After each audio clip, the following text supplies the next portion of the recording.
at the stars, look how they Shalom everyone! Welcome to Long's Conversation. Ito po ang tanong natin ngayong araw.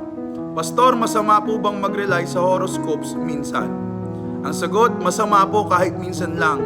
Kasi una, malinaw ang sinabi sa Deuteronomy 18 verse 10 to 12. Bawal ang divination at pag-interpret ng omens.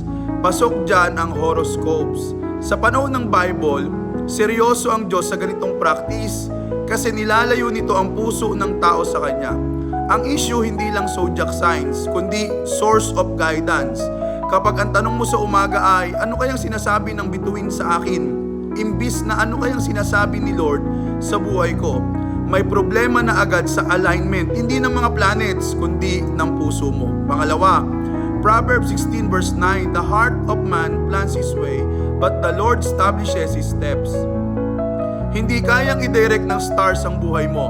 Ang creator ng stars ang may hawak ng future mo. Isipin mo, ginawa ni Lord ang mga bituin sa Genesis chapter 1, tapos ikaw magpapadikta lang sa mga nilikha niya?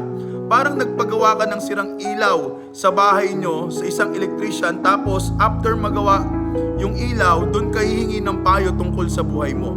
Pangatlo, Psalm 19 verse 1, the heavens declares the glory of God. Ibig sabihin, ang stars ay billboard ni Lord, hindi blueprint ng destiny mo. They point upward, not inward. Hindi nila sinasabi kung crush ka ba ng katabi mo o kung papasa ka sa exam.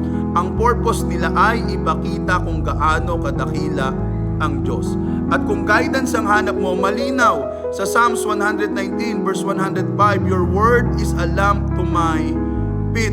Hindi horoscope ang ilaw mo, ang word ni God ang liwanag mo sa dilim. Kaya kapatid, huwag mong gawing life coach ang constellation.